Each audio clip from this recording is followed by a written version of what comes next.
ততক্ষণ আমি বিপদমুক্ত না। যেভাবেই হোক অবশ্যই ক্যাসেট উদ্ধার করবি, নইলে সব কিছু উল্টে যাবে। Okay? Okay boss. Order order. আচ্ছা ইন্সপেক্টর শানু, আপনি কি রাঙাকে নিহত রশিদ পাটোয়ারির উপর গুলি চালাতে দেখেছেন? না, আমি যখন তাকে গ্রেফতার করি রাঙার হাতে তখন একটা পিস্তল ছিল।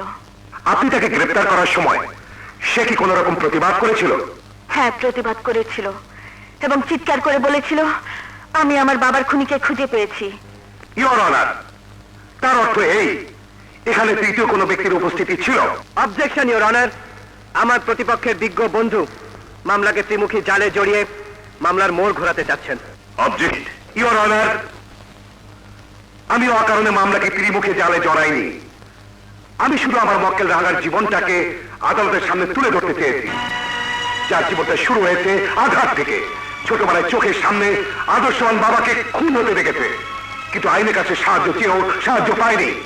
ইওর অনার, কিশোর মনে যে ছাপ পড়েছিল সেই ছাপই এই সমাজে একজন সন্ত্রাস হিসাবে পরিচিত করেছে, কিন্তু তার মধ্য থেকে এখনো মনুষ্যত্ব হারিয়ে যায়নি। সে কোনো প্রফেশনাল ক্রিমিনাল নয়। রশিদ পাটোয়ারির সঙ্গে তার এমন কোনো শত্রুতা গড়ে ওঠেনি যার জন্য সে তাকে খুন করতে পারে। পরিশেষে আমি শুধু এইটুকু বলবো, আমার মক্কেল রাঙ্গার বিরুদ্ধে আদিত খুনের অভিযোগ সম্পূর্ণ মিথ্যে, বানোয়াট। That's all your honour. Your honour, আমার প্রতিপক্ষের বিজ্ঞ বন্ধু যেভাবে প্রমাণহীন নাটকীয় কাহিনীর বর্ণনা দিয়ে গেলেন তা সম্পূর্ণ ভিত্তিহীন। আসামি রাঙ্গার জীবনের একটা ছোট্ট তালিকা আমি আদালতের সামনে পেশ করছি। এই তালিকাটি আমি জেল কর্তৃপক্ষের কাছ থেকে সংগ্রহ করেছি। আসামি রাঙ্গা বিগত 5 বছরে 8 বার জেলে গেছে এবং কোনো না কোনো ভাবে ছাড়া পেয়েছে। ইওর অনার, এটা কি প্রমাণ হয় না সে একজন প্রফেশনাল ক্রিমিনাল? পোস্টমর্টেম রিপোর্টে পাওয়া গিয়েছে দুটো গুলি খুব নিকট থেকে চালানো হয়েছিল। যে পিস্তল দিয়ে গুলি চালানো হয়েছিল সেই পিস্তলের মডেল ছিল 7.65। রাঙ্গাকে যে পিস্তল সহ গ্রেফতার করা হয়েছে তারও মডেল 7.65, যা রিপোর্ট আদালতে পেশ করা হয়েছে। ইওর অনার, ওই পিস্তলে 6 রাউন্ড গুলি ছিল, তার মধ্যে শুধুমাত্র 2 রাউন্ড গুলি ব্যবহার করা হয়, বাকি 4 রাউন্ড গুলি পিস্তলের ভিতরেই পাওয়া গিয়েছিল।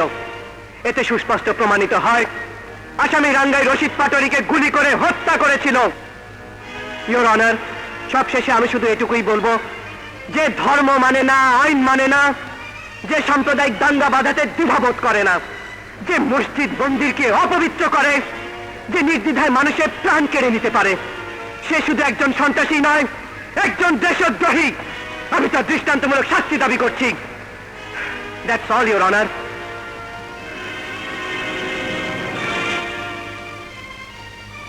আদালত আজকের জন্য মুলতবি ঘোষণা করা হলো।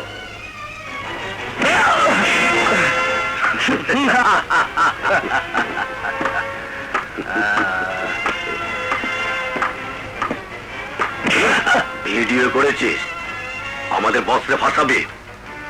বল, ক্যাসেট কোথায়? ও, বলবি না? জবান বন্ধ করেছিস? এই হালার সাইজ কর।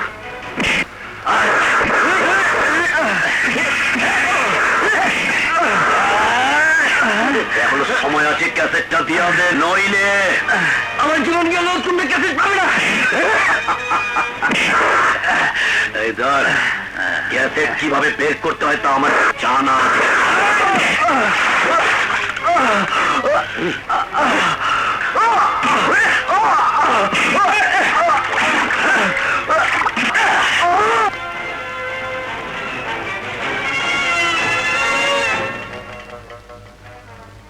আসামির কিছু বলার আছে?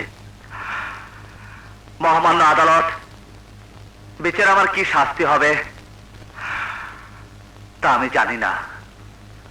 আদালতের কাছে আমার কোনো অভিযোগ নেই।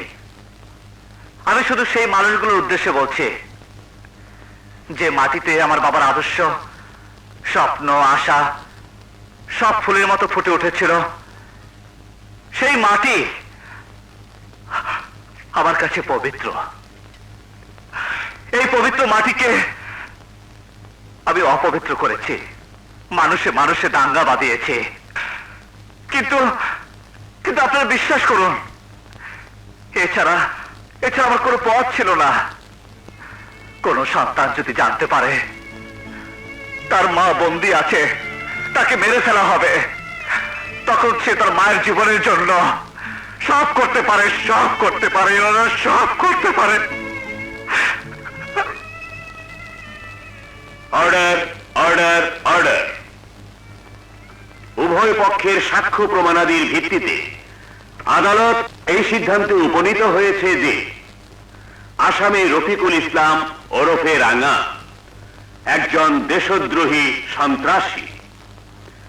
তার বিরুদ্ধে আনীত খুনের অভিযোগ সম্পূর্ণ সত্য। তাই এই আদালত তাকে বাংলাদেশ দণ্ডবিধির ৩০২ ধারা মোতাবেক ফাঁসিতে ঝুলিয়ে মৃত্যুদণ্ডে দণ্ডিত করিল।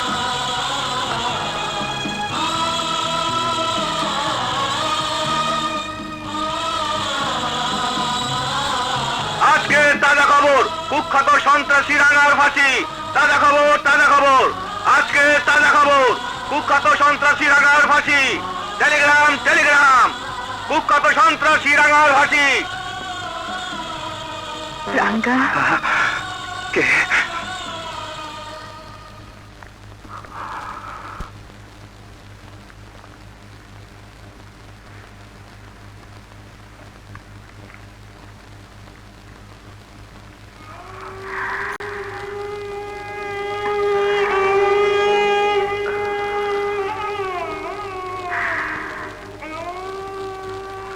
এই হলো সন্ত্রাসীদের জীবনের পরিণতি। পৃথিবীর কোনো ভালোবাসা তাদের এই পরিণতি ঠেকাতে পারে না। রাঙ্গা, আমি আইনের প্রতিনিধি হয়েও তোমার জন্য কিছুই করতে পারলাম না। জীবনে আমি অনেক অপরাধ করেছি, কোনোটার সাজা পেয়েছি, কোনোটার পাইনি। কিন্তু নিয়তির কি খেলা, আজ যে অপরাধে আমার ফাঁসি হবে সেই অপরাধটি আমি করিনি। কাঁদবেন না, কাঁদবেন না মেম সাহেব, কাঁদবেন না। আপনার কান্না সন্ত্রাসীকে জীবন ফিরিয়ে দিতে পারবে না। পারো তো এই সন্ত্রাসীকে ক্ষমা করে দিও। আর একটা কথা, আমার ফাঁসির পর আমার লাশটা যদি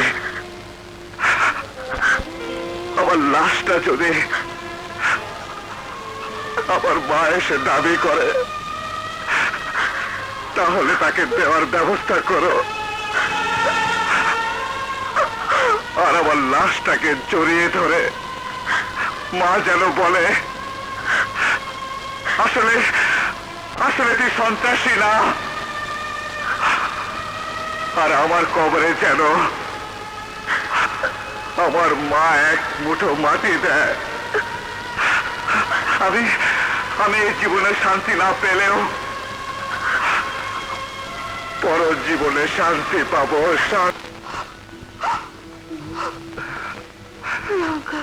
মা, মা, মা, তুই কাঁদছিস?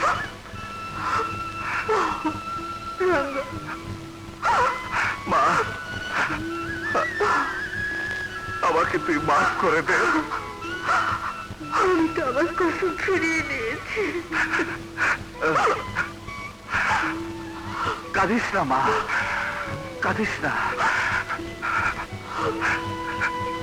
এই শাস্তি আমার প্রাপ্য। আমি অনেক নিচে নেমে গিয়েছিলাম রে মা, অনেক নিচে। মারে আমার ফাঁসি হবে, তাতে আমার কোনো দুঃখ নেই। দুঃখ আমার বাবার হত্যাকারীকে যখন আমি খুঁজে পেলাম, তখনই আমার হাতে হাত করা পড়ল। মারে, তুই কোনো চিন্তা করিস না।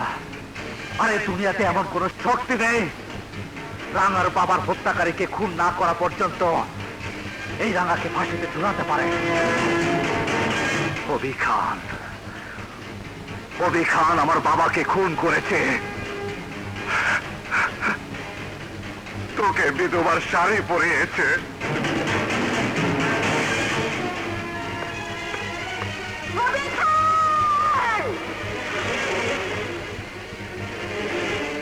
হবি খান, তুই আমার স্বামীকে খুন করেছিস। তোর জন্য আমার সব শেষ হয়ে গেছে, সব শেষ। আজ তোকে আমি শেষ করে ফেলবো। শেষ করে ফেলবো।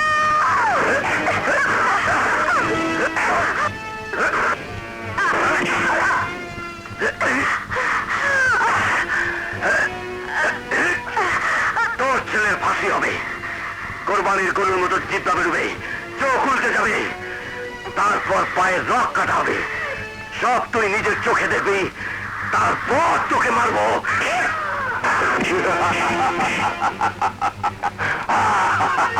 এদিকে আয়।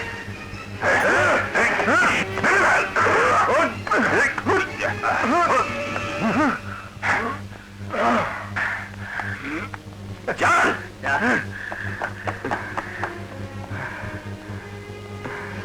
তুমি? আমার নাম আমজাদ। আপনি? আমি রাঙ্গার মা। রানার মা?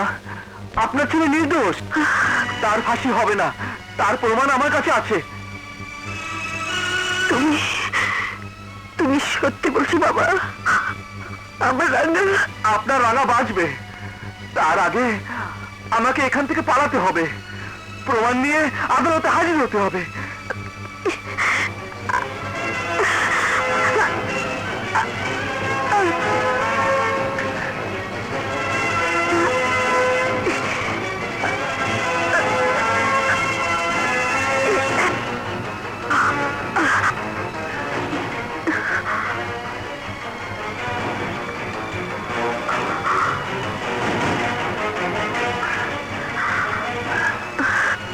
কিন্তু মা, আপনি? আমার জন্য ভেবো না, তুমি যাও, আমার রাঙ্গাকে বাঁচাও, যাও। ঠিক আছে মা। আল্লাহ, তুমি আমার রাঙ্গাকে রক্ষা করো।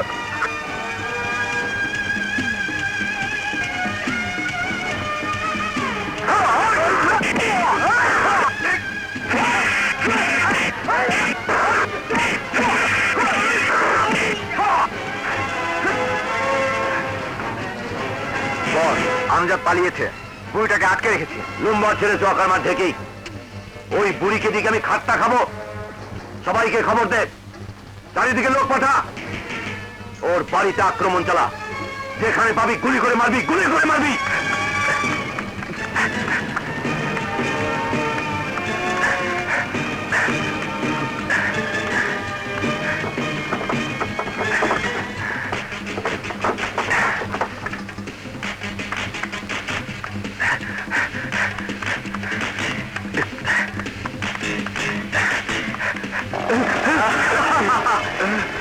ক্যাসেটটা দে। না,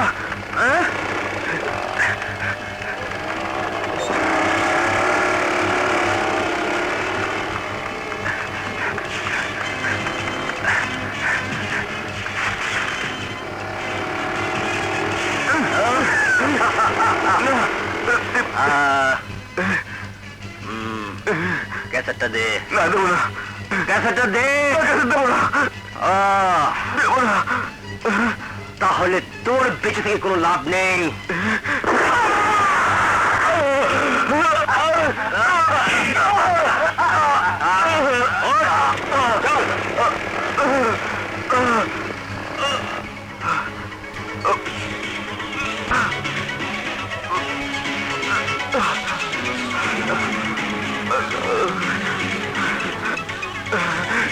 আল্লাহ, তুমি আমাকে একটু শক্তি দাও। আল্লাহ, আমাকে তুমি শক্তি দাও।